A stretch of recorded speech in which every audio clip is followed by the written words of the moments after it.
오늘 우리에게 주시는 하나님의 말씀은 누가복음 5장 27절에서 32절까지의 말씀입니다. 누가복음 5장 27절에서 32절까지의 말씀입니다. 제가 가진 성경책 신약성경 97쪽에 있습니다. 봉독하겠습니다. 그 후에 예수께서 나가사 레위라 하는 세리가 세관에 앉아 있는 것을 보시고 나를 따르라 하시니 그가 모든 것을 버리고 일어나 따르니라. 레위가 예수를 위하여 자기 집에서 큰 잔치를 하니 세리와 다른 사람이 많이 함께 앉아 있는지라. 바리새인과 그들의 서기관들이 그 제자들을 비방하여 이르되 너희가 어찌하여 세리와 죄인과 함께 먹고 마시느냐. 예수께서 대답하여 이르시되 건강한 자에게는 의사가 쓸데없고 병든 자에게라야 쓸데있나니 내가 의인을 부르러 온 것이 아니요 죄인을 불러 회개시키려 왔노라. 아멘. 아멘. 할렐루야. 말씀의 제목을 함께 읽습니다. 시작. 아멘. 다시 한번 읽습니다. 또 함께 제가 하는 대로 따라합니다. 성희 집사 앞으로 가세요. 재성이가 등장했습니다.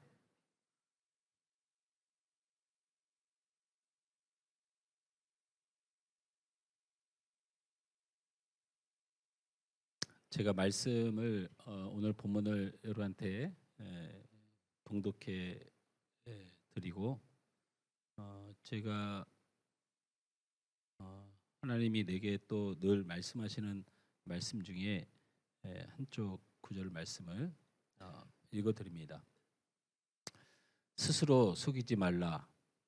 하나님은 업신여김을 받지 아니하시나니 사람이 무엇으로 심든지 그대로 거두리라. 자기의 육체를 위하여 심는 자는 육체로부터 썩어질 것을 거두고 성령을 위하여 심는 자는 성령으로부터 영생을 거두리라. 우리가 선을 행하되 낙심하지 말지니 포기하지 아니하면 때가 이름에 거두리라. 그러므로 우리는 기회 있는 대로 모든 이에게 착한 일을 하되 더욱 믿음의 가정들에게 할지니라. 아멘. 옛날 성경에는 하나님은 만홀히 여김을 받지 아니한다. 지금 성경으로 번역해서는 하나님은 업신여김을 당하지 아니한다. 다른 말로 요즘 시대로 표현하면 하나님은 너희들이 생각하는 것처럼 그렇게 우스운 분이 아니다. 너희가 무엇을 하든지 그대로 거둔다. 우리 하나님은 정확하신 하나님이심을 믿으시길 바랍니다. 물론 오늘 말씀의 내용은 갈라디아서에 기록된 말씀이지만 무슨 일을 하든지 하나님의 뜻대로 하는 모든 일에는 하나님 절대 그 일로 인하여 우스움을 당하지 않고 그 쉬운 대로 반드시 거두게 하신다. 하나님의 약속의 말씀을 주고 있지만 그 반대로 말하면 우리는 신앙생활을 정확히 해야 됩니다. 하나님 앞에 분명하게 해야 되고 속지 않으신 하나님인 것을 알고 해야 돼요. 속지 않습니다.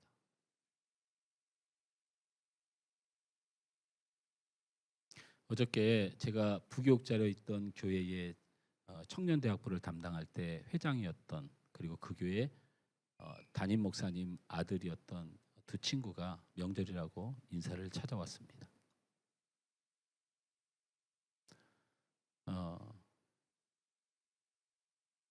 아이들을 가르치는 교사로서 말씀을 가르치는 것에 관하여 고민도 하고 있었고, 그래서 저한테 함께 나눈 대화의 뉘앙스가 뭐냐면 하나님의 말씀을 잘못 가르쳐도 죄가 안 됩니까?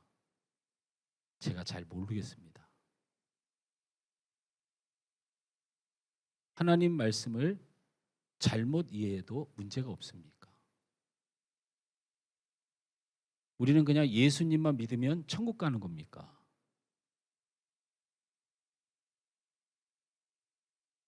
천국을 가고 싶어서 예수님을 믿는 것이 신앙일까?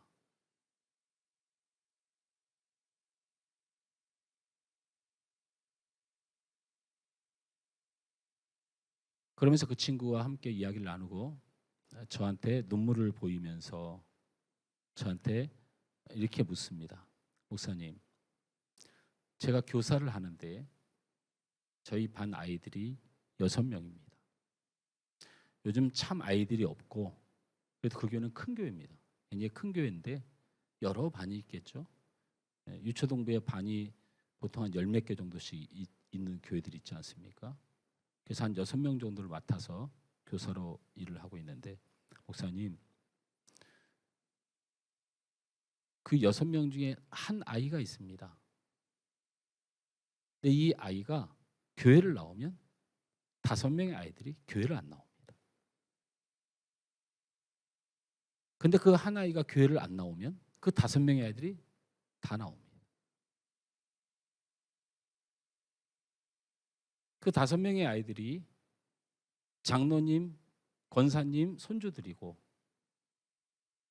목사님이 굉장히 총애하는 자녀들인데 그 아이들의 주장이 저 아이가 꼴보기 싫고 너무 싫으니까 저 아이가 안 나왔으면 좋겠다고 얘기한다. 근데 그렇게 말만 하고 끝나는 게 아니고 그 아이가 나오면 교회를 나머지 애들이 안 나오는 거예요. 근데 이게 꽤 오랜 시간이 지난 거예요.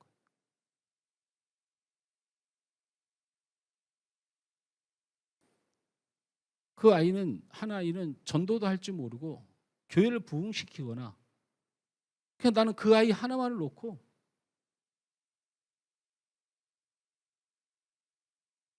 제가 무엇을 선택하고 무엇을 말해야 됩니까? 그래서 목사님 같으면 어떻게 하시겠습니까? 그래서 제가 그 친구에게 말했어요. 그 아이를 혼자 두지 마. 그게 네가 할 일이고 그리고 교사나 목사가 할 일이야. 부흥되지 마. 전도되지 마. 네 만족을 취하려 하지 마. 그 아이에게 추워도 그를 선택한 하나님의 사랑에 대하여 너를 통하여 곡해되지 않도록 네가 그 한 아이를 붙들어. 하나님은 만홀히 여김을 당하지 아니하나니 하나님의 뜻대로 행한 모든 일이 조금 시간이 걸릴지라도 심는 대로 반드시 거두리라.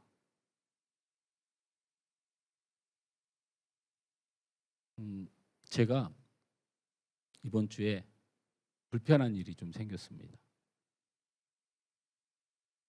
우리 양 장로님하고 제가 우리 노예를 대표해서 한 1,650명이 모이는 총회를 참석합니다. 다다음 이 명절이 끝난 그 다음 주에 일주일간 가서 회의를 하게 됩니다. 거기서 경비에 쓰라고 경비를 지급합니다. 그래서 100만 원을 지급해줘요. 이거 말해도 됩니까, 장로님? 시스템이 어떻게 되냐면 교회가 총회 참여비를 냅니다. 그러면 총회에서 노회에 그 참여비를 총회가 갖는 게 아니고 노회에 내려보내서 총회에 참석하는 교회에서 지급한 것이니 총회를 참석하시면 노회에서 직접 지급하세요 하고 노회 회계가 총회를 가기 전에 그 멤버들이 모여서 총회에 1,600명이 참석하는 일주일 동안 회의에 강론을 벌일 선거, 뭐 총회장을 뽑고 이런 선거가 있고요. 이번에 이슈로는 목사 장로 정령 연장, 그리고 여사역자 안수 문제 이런 올라온 헌의안들이 대표적으로 있고 수백 개의 헌혈들이 수십 개의 헌혈들이 올라옵니다. 그걸 일일이 다 1600명에서 이번엔 자유토론이죠. 무조건 손만 들면 의견을 2분 동안 얘기할 수 있는 회의를 진행하니 목사 연장에 관한 토론만 해도 얼마가 걸릴지 모릅니다. 저는 반대입니다. 저는 그렇게 할 수 없습니다. 우리 노예의 어르신들 뜻은 찬성이지만 저는 반대입니다. 왜냐하면 제 후배들이 불쌍해서 그렇습니다. 몇천 명, 몇만 명이 되는 우리 목회자들이 담임 목회할 곳이 없어서 그래도 주님의 길이라고 그렇게 부교육자 생활하면서 그렇게 고대하는데 그거 몇 년 더 하겠자고 저는 반대 투표합니다. 여사역자 저는 찬성합니다. 이런 회의들을 진행을 합니다. 가면 그것만이겠습니까? 분쟁 모든 것들을 결의를 통해서 결정하는데 그런 총회에 참석하는 비용을 지급합니다. 그래서 받습니다. 그걸로 총회에 가서 교통비도 쓰고 또 식사도 하고 뭐 이렇게 합니다. 100만 원을 지급받았습니다. 근데 제가 그걸 잃어버렸습니다. 100만 원 잃어버렸다니까 아무도 안 놀라요. 왜냐하면 여러분은 부자라서 그래요. 부자는 100만 원이 안 아깝습니다. 저는 제 차 제가 얼마나 뒤졌겠습니까? 샅샅이 뒤지고 찾아도 없고 호텔 측에 전화해서 호텔 그 라운지에서 그 커피숍 그 식사자리에서 지급을 공식적으로 이렇게 회계한테 받았습니다. 우리 양장님도 받으셨죠? 네. 저만 이상하게 뭘 받은 사람처럼 그렇게 보여서 그냥 같이 물고 늘어지는 거예요.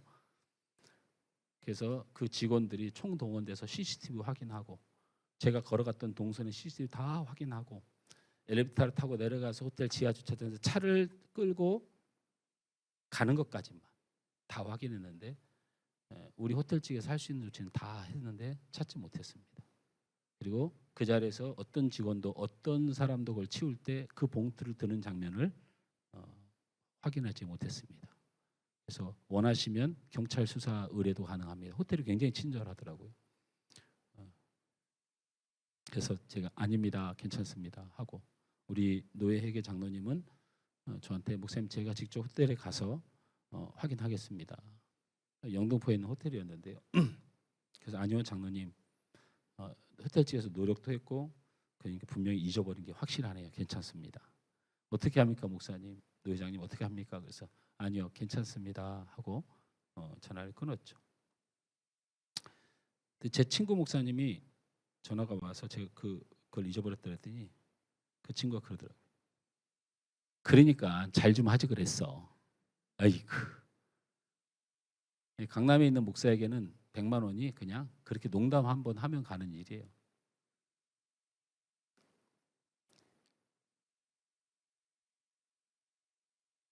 사실 이 100만 원이라는 돈을 하나님 앞에 바른 마음으로 사용했으면 안 잊어버릴 돈이에요. 사실은. 제가 최근에 세 가지의 마음이 있었습니다. 그 마음은 인색한 마음 세 가지였습니다. 첫째는 선교사님들이 자꾸 연락이 와서 힘들었어요. GMS 총회가 얼마 전에 끝났죠. 선교사님들이 주요 선교사님들이 한국을 들어옵니다.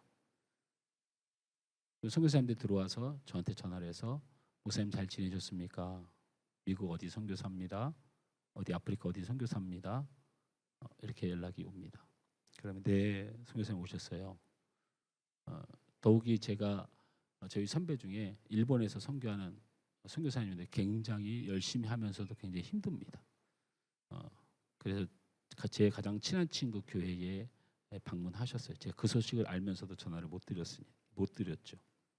왜냐하면 우리도 신기도 선교사님 왔다 가셨고 다음 주에는 우리 송종록 선교사님이라고 하는 미국에 있는 소외된 다문화 아이들에게 복음을 전하는 선교사님이 방문하십니다. 자꾸 선교사님들이 오니까 마음에 걱정이 되는 거예요.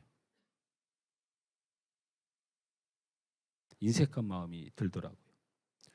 또 한 가지 인색감이 저에게 있었습니다. 추석이 다가오는데 과일값이 비싸더라고요. 그래서 우리 성도들 또 우리 성도들 부모님들이 섬기는 일이 변함이 없어야 되는데 자꾸 그 사람 수를 줄이려고 제가 하는 마음이 자꾸 있어요.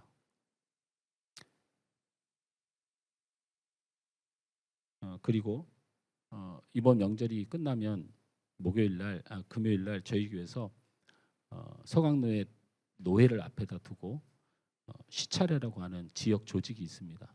소속 그 지교회들이 저희 교회에서 회의차 옵니다. 근데 그 회의는 저희 교회 순서가 아니에요. 제가 노회장이지 시찰장이 아니기 때문에 시찰장님 교회에서 모여야 되고 거기서 식사를 대접합니다. 근데 시찰장님이 힘든 일이 생기셨어요. 교회적으로. 그래서 목사님 이번에 저희 교회에서 섬기기가 어려울 것 같습니다. 그래서 그냥 목사님 교회에서 모이면 안 될까요? 해서 그렇게 하십시오. 그렇게 하면서 또 돈이 들어가나라는 생각을 가진 거예요. 자꾸 마음이 인색해졌죠. 주의 일을 하는 선교사들을 향해서 우리 사랑하는 성도들의 가족들을 향해서 그리고 목회를 하면서 신음하는 내가 섬겨야 될 지교회를 섬기는 마음에 제가 인색한 금액이 100만 원입니다. 저는 하나님은 만우리 여김을 당하거나 우스운 분이 아닙니다. 우리의 신앙의 모습을 정확히 계산하십니다. 그래서 저는 굉장히 두렵습니다. 제가 원하기는 여러분이 하나님 앞에 부족함이 없는 사람들이 되었으면 좋겠습니다. 사명이든 헌신이든 주의 길을 따라가는 길이든 십자가를 지는 길이든 정확히 계산하시는 하나님을 믿고 신앙생활 하셨으면 좋겠습니다. 하나님은 헛되이 여러분의 인생을 다루지 않습니다. 오늘 하나님은 추석 명절을 맞은 우리에게도 정확한 하나님의 요구를 말씀하십니다. 하나님은 우리의 잔치가 우리의 명절이 그 명절을 향하여 나아가는 우리의 마음의 자세가 어떠해야 되는지에 대하여 정확히 말씀하십니다. 오늘 본문은 여러분이 잘 아는 레위라고 하는 사람, 더 정확히 말하면 마태입니다. 이 마태는 예수님의 제자로 부르심을 받은 사람이기도 하지만 이 사람의 이름은 레위입니다. 예수님은 이 레위라고 하는 사람을 불러서 그 가버나움 지역의 갈릴리 지역에 큰 파장을 일으켰습니다. 왜냐하면 바로 이 마태는 세리라는 직업을 가지고 있었기 때문입니다. 갈릴리 호숫가 마을 근처 가버나움의 큰 길을 지키는 세관입니다. 그 길에 지나가는 모든 물자, 어종 그리고 모든 사람들에게 헤롯 왕을 대신하여 세금을 걷어서 헤롯 왕에게 바치는 지명된 지역 세리입니다. 이 세리가 어떤 사람으로 대우를 받느냐를 대표적으로 알려주는 말씀이 누가복음 18장에 보면 기도하면서 사람들 앞에 나는 이렇게 기도하는 사람이야, 나는 이렇게 경건한 사람이야 라고 하면서 사람들 앞에 성전 문 앞에서 손을 들어 사람들 보라고 기도하는 이 바리새인의 기도 중에 등장하는 내용이 저는 강도보다 그리고 세상의 불의한 자보다 그리고 간음하는 자보다 훨씬 더 훌륭한 사람입니다. 하나님. 저는 그들보다 못한 세리보다 더 바르게 사는 사람입니다 라고 말할 정도로 강도와 불의한 자와 간음한 자보다 더 흉악한 취급을 받았던 사람이 바로 세리입니다. 그래서 바리새인들은 세리라고 하는 직업을 가진 사람을 하나님의 적이요 유대 사회의 적이요 우리 모두 공공의 적이라고 낙인 찍힌 사실에 대하여 언급하고 있습니다. 그런데 이런 세리 집에 예수님은 들어가셔서 그를 제자로 부르십니다. 우리는 예수님이 세리 마태를 부르시기 위하여 그 잔치 자리에 들어갔을 때 성경의 기록을 보면 그 자리에는 소수만 참석하는 조촐한 잔치가 아니라는 것입니다. 알만한 사람을 모두 초대하는 큰 잔치를 벌였어요. 그런데 문제는 그 자리에 초대받은 사람들의 면면이 어땠을까라는 것을 물어보는 겁니다. 성경은 이렇게 기록합니다. 그들을 세리와 다른 사람들로 간략하게 소개하고 있습니다마는 마태가 세리였으니 세리 친구들이 총동원되어서 그 집에 모였을 것입니다. 세리가 돈을 관장하는 사람이고 돈을 뜯어내는 사람이라고 여겨졌으니 당연히 거기에는 사채업자부터 고리대건업자 각종 불이한 물질적 이권을 백성들을 통하여 거둬들이는 세리와 비슷한 이들이 모였을 것입니다. 그 다른 사람들이라고 표현된 성경의 내용대로 보면 역시 유대 사회에서 환영받지 못하고 존경받지 못하고 벌레 같은 취급을 당하는 사람들이 그곳에 모였을 것입니다. 그들의 직업을 가지고 있는 사람, 율법을 지켰을 리가 없고 유대사에서 율법을 지키지 않는 흉악한 죄인들로 취급받던 사람들이 모였을 것이고 세속화되어서 그것을 지킬 생각도 없었던 사람이 모였을 것입니다. 예수님과 제자들은 바로 그런 자들과 한자리에 앉아서 음식을 먹었습니다. 여러분 생각해 보십시오. 그 자리가 편했을까요? 그리고 그 자리에 가는 것이 예수님과 제자들에게 무슨 유익이 있었을까요?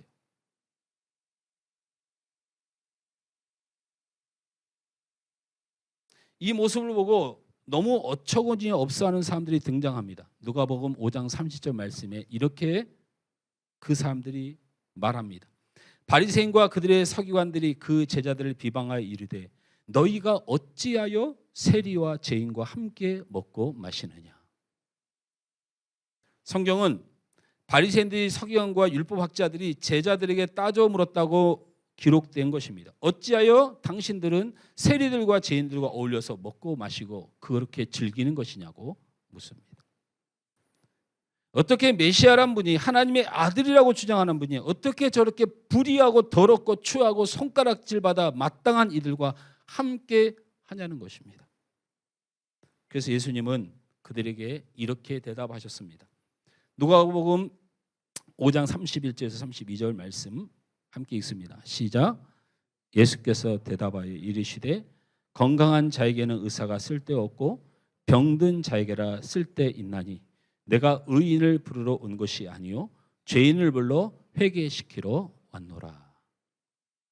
예수님은 바로 내가 생명을 다하여 구원하고 내가 생명을 주어 사랑해야 될 대상들이 바로 이 사람들이라고 바리새인들과 서기관들에게 선언하신 겁니다.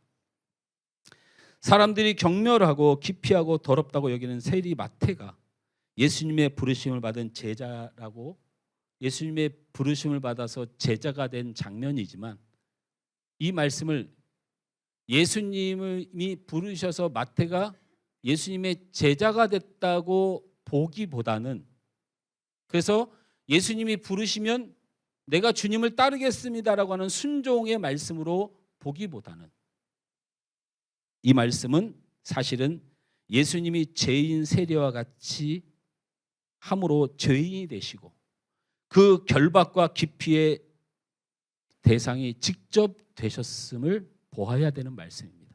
다시 말씀을 드리면 마태 세리라는 그 죄인이 예수님의 은혜를 받고 정결하게 되어서 예수님의 훌륭한 제자가 됐다라는 시초로 보아서는 안 되고, 예수님께서 직접 그 죄인과 함께 하셔 그 예수님이 경멸의 대상이 되고 손가락질의 대상이고 죄인이 되었다는 사실로 보아야 됩니다. 예수님이 제자를 불러서 훌륭하게 그 세리를 변화시켰다는 사실보다 더 중요한 것은 죄인 그들의 모습을 그대로 받아들이시고 그 죄인의 죄를 모두 뒤집어 쓰시고 그 자리에 가셨다는 사실을 보아야 되는 것이죠. 예수님은 우리를 구원하신 구원이 바로 그러한 것입니다. 우리가 예수님 때문에 구원을 받았다고 기뻐해야 되지만, 다른 말로 바꿔 말하면 그 보좌에, 하늘 보좌에 그 예수님께서 죄인인 우리와 같이 되셨다는 사실, 그것을 우리는 구원이라고 봐야 합니다. 구원은 하나님의 우리를 건져주셨다는 의미도 분명히 있지만, 그 하나님이 하나님 되심을 포기하고 우리의 죄를 뒤집어 쓰셨다는 사실을 우리는 알아야 되는 것이죠. 바다는 세상의 모든 물을 받아들인다고 해서 바다라고 부른다고 합니다. 웃으라고 드렸더니 안 웃습니다. 그래서 제가 항상 설교가 어렵습니다. 우리 박경임 집사님은 뭔 소리냐고 저를 쳐다봅니다. 세상의 모든 물을 받아서 그것을 바다라고 부릅니다. 영상으로 웃음소리를 넣어주시기 바랍니다.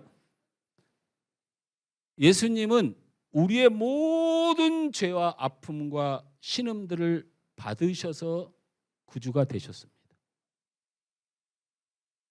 죄인이 되셔서 우리의 구주가 되셨습니다. 우리의 아픔에 가시에 찔리며 우리의 구주가 되셨습니다. 우리의 신음을 외면하지 않으셔서 구주가 되셨습니다. 높은 보좌의 하나님의 권위로 우리를 구원한 게 아니고, 그 자리를 버리고 신음과 아픔과 눈물과 죄의 사망 가운데 죽어가는 우리와 함께 하셔서 우리의 구주가 되심을 믿습니다. 추석 명절이 기쁘십니까? 설레십니까? 감사가 넘칩니까? 돈을 100만 원이나 잃어버렸는데 제가 감사가 넘치겠습니까?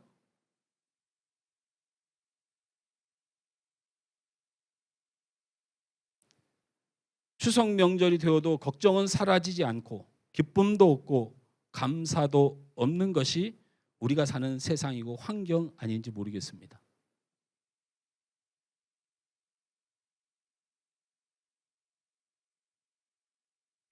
그러나 이 추석 명절을 앞두고 우리의 마음이 내 만족으로 가득하면 기쁠 것이 없다는 사실을 잊지 마십시오.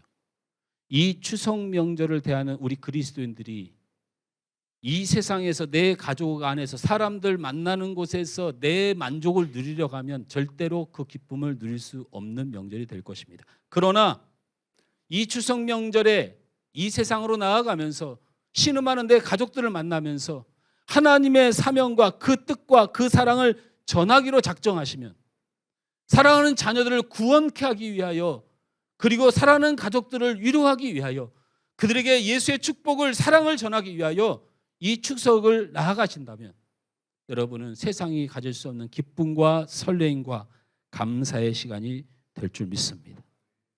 세상이 온통 앓고 있습니다.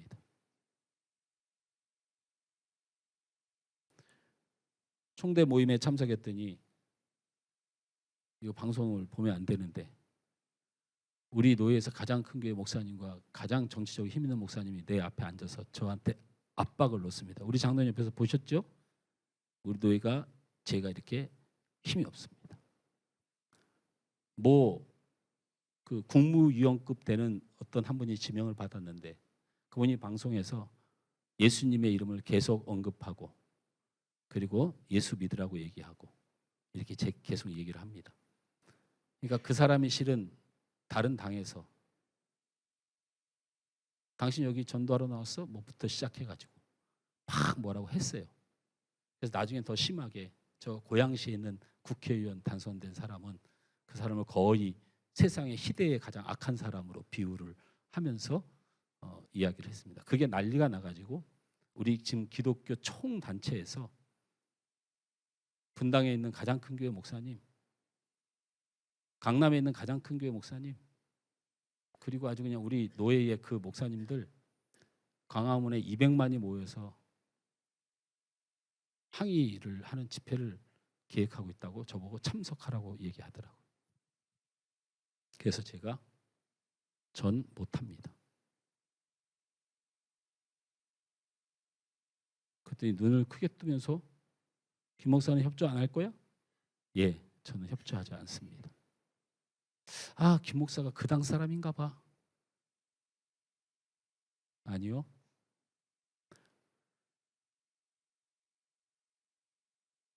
저에게는 그 상처들이 좀 있습니다. 옛날에 그 무슨 그 조직폭력배 조양은 씨가 어디 아주 그 유명한 그 폭력배 두목이었는데 우리나라에서 가장 그 두목 중에서 가장 명성이 높은 사람인데 이 사람이 감옥에 갔다가 거기서 은혜를 받았습니다. 그래서 거기서 신학을 하고 그리고 목사가 됐습니다. 그래서 언론에서 대석특필하고 방송에서 나와서 예수님을 전했습니다. 그 사람은 어떻게 됐나요? 그분 소식 아시는 분 있으세요? 감옥에 갔습니다. 다시. 왜? 목사가 돼서도 사기를 치고 사람들을 후덜 팼습니다. 제가 그 얘기를 드렸어요. 예수의 이름을 증거하고 복음을 받아들이는 일에 방송에서 국회에서 자랑스럽게 말하는 그분의 행동이 잘못된 게 아니고 내가 그분이었다면 내가 연약하고 잘못할 가능성이 많은 사람으로 보여 주의 영광을 가릴 일이 없는지를 조심히 생각했을 것이고 목사님들도 어디서든지 죄인임을 알고 하나님의 영광을 드러내기 위한 가릴 일을 고민하셔서 생각하셨으면 좋겠습니다. 저는 참석하지 않습니다.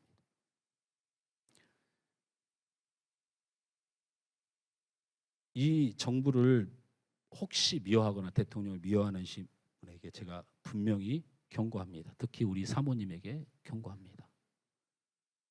윤석열 대통령 나오면 화면을 돌리고 이런 거 하지 마시고 제가 경고드리지만 하나님은 정확하신 분입니다.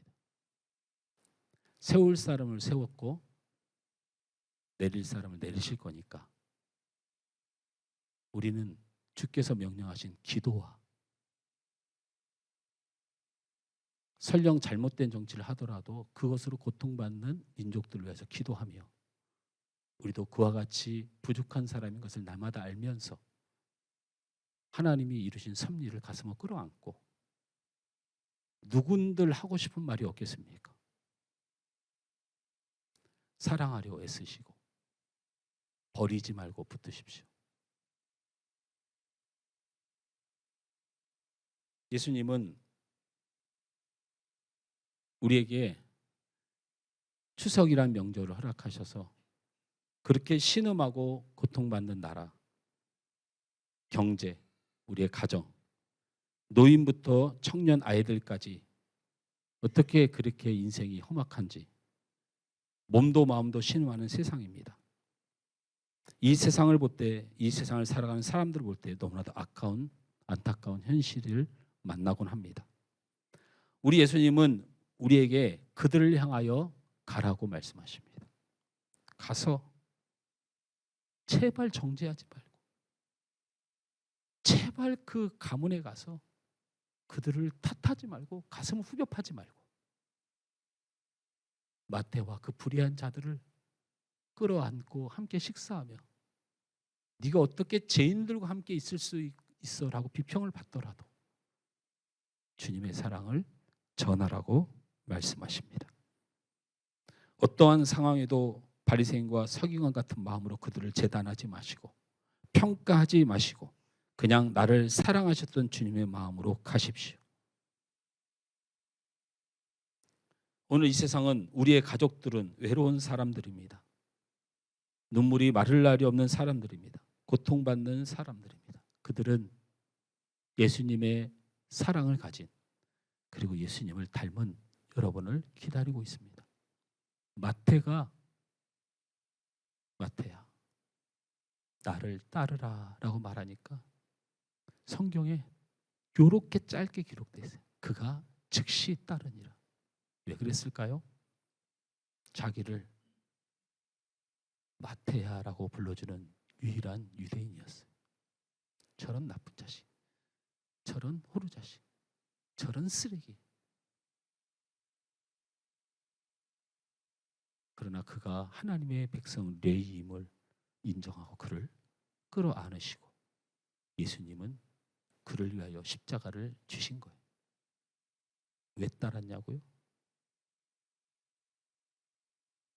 마태의 순종을 본받을 게 아니고 예수님이 그 죄인 가운데 오물을 뒤집어 쓰는 그 자리를 가셨음을 봐야 되는 것이. 저는 이 장면을 바로 우리가 확인할 수 있는 게 있죠.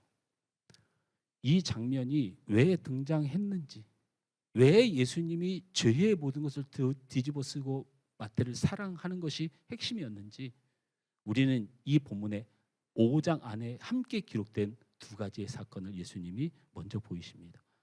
그 첫 번째 사건이 뭡니까? 나병 걸린 사람이 예수님의 발 앞에 엎드립니다. 예수님, 저 좀 고쳐주세요. 예수님, 저 좀 고쳐주세요. 근데 성경은 생각보다 충격적인 말씀을 기록합니다. 그래서 여러분, 성경은 진짜 말씀이 관심 있는 사람들은 은혜를 안 받을래 안 받을 수가 없어요. 나병 걸린, 죄송합니다 말은, 문둥병이 걸린 사람이 여러분 근처에 왔다고 생각을 해보십시오. 여러분 앞에 바지가랑이 잡고 엎드렸으면 그걸 그냥 두겠습니까? 문둥병이 걸려있는 사람을 옮기면 어떡할 거예요? 우리 청년들 이번에 소록도 갔다 오셨죠? 갔다 오셨죠? 나병은 사라졌지만 옛날에는 제가 갔을 때는 철책이 쳐져 있었습니다. 거기가. 그래서 진행 중인 사람들은 밖으로 못 나옵니다. 제가 여러분에게 꼭 예배당 가보라고 한 이유는 예배당 높이가 한 10m 강대상이 높습니다. 나병 걸리는 사람들이 강대상으로 뛰쳐올라와서 목사님께 기도해달라고 매달려서 사고가 벌어지니까 강대상을 10m 높여서 아무도 못 올라오게 경비들이 지키고 설교를 했습니다. 예수님께 이 나병 걸린 사람이 찾아와서 엎드립니다. 예수님 어떻게 하셨을까요? 예? 어떻게 하셨을까요? 누가복음 5장 13절에 이렇게 기록합니다. 함께 읽습니다. 시작. 예수께서 손을 내밀어 그에게 대시며 이르시되 내가 원하노니 깨끗함을 받으라 하시니 나병이 곧 떠나니라. 예수님이 보통 말씀을 하십니다. 믿음대로 구원을 받아라. 내 믿음이 너를 구원하였도다. 이렇게 말씀하시는데 세상에 나병 걸린 사람을 손을 대고 내가 네가 고침받길 원한다고 말씀하셨어요. 예수님의 마음은 그 나병이 내게 와서 너는 치유받았으면 하는 우리 주님의 뒤집어 쓴을 예표하는 것입니다. 이 사건만 기록됐으면 제가 이런 얘기를 안 하죠. 또 한 가지의 사건이 등장하지 않습니까? 바로 세리마태를 부르기 직전에 있었던 사건 두 가지를 소개하는 겁니다. 같은 장에 있습니다. 성경을 그냥 볼 게 아니지 않습니까? 그 성경을 예수님께서 안수하면 병을 낫는다. 믿어라 예수님. 제가 말했잖아요. 예수님 못 믿어서 성경이 기록된 거 아니라고요. 그러면서 등장하는 사건이 뭡니까? 중풍병자를 침상에 눕혀서 친구들이 끌고 옵니다. 고쳐주시길 원하는데 사람들이 예수님이 있는 집에 기도받는 사람들이 너무 많아가지고 거기를 뚫고 들어갈 수가 없습니다. 그래서 이 친구들이 어떻게 합니까? 그 집에 지붕 위로 올라가서 기와를 다 뜯어내고 성경이 그렇게 기록돼서 기와를 걷어내고 그 침상을 세상에 예수님 머리 위로 내립니다. 예수님 뭐라고 말씀하십니까? 그들의 믿음을 보시고 그 중풍병자를 고쳐 말하되 내 제사함을 받았으니 일어나 걸어가라. 이렇게 명령하십니다. 여러분, 이 사건이 별거겠느냐? 그래서 지붕이라도 뜯어내려서 예수님께 향하는 믿음을 말하는 거냐? 아닙니다. 예수님은 절대 하지 말아야 될 행동을 하신 겁니다. 왜? 자신의 죄를 고백하지 않은 자를 용서할 자는 법적으로 불가능합니다. 이 중풍병자는 자신의 믿음으로 구원을 받은 게 아닙니다. 죄가 많습니다. 고백한 적이 없는데 유대사에서 감히 누가 지 마음대로 그 사람이 죄를 고백한 것도 아니고 그 법대로 그 사람이 것을 인정한 것도 아닌데 죄 사함을 받았다는 얘기를 했다는 이 사실 때문에 예수님이 나중에 신성모독죄로 십자가에 죽으십니다. 예수님은 믿음을 조금도 고백한 적이 없는, 자기가 잘못했다고 말한 적이 없는 그냥 그 중풍병자를 향하여 사함을 선포하시고 죽으신 거예요. 아무것도 한 적이 없는 자를 향하여. 왜 이것을 기록하신 것일까요? 그리고 왜 세리마태를 기록하신 걸까요? 예수님은 우리에게 말씀하십니다. 세상으로 나아가라. 병들고 고통받고 아파하고 힘들어하는 사람을 향하여 너희들은 나아가라. 그리고 주님이 그들을 얼마나 사랑하시는지, 우리 하나님의 창조물인 그들을 얼마나 안타까워하시는지, 그들을 축복하고 그들을 품어주고 그들을 사랑하라고 말씀하십니다. 나아가십시오. 기쁨이 충만할 겁니다. 우리 친척들이 아프고 사업이 망하고 있는데 무슨 기쁨이, 여러분의 만족과 육의 만족을 위하여 이 추석 명절을 대하시면 얻을 기쁨이 무엇이 있습니까? 그러나 우리 하나님이 원하시는 이 예수님의 사랑을 품고 나병 환자에게 손을 얹으시고 중풍병자의 그 죄를 탓하지 말고 그들을 용서하시며, 그리고 죄인 되었던 그들과 함께하며 그들을 위로하고 그 모든 죄짐을 지는 예수님의 사랑 가지고 세상 가운데로 신음하는 가족들 앞으로 나아가시길 주님으로 축원합니다. 우리 이 찬양 함께 드리고 기도하겠습니다.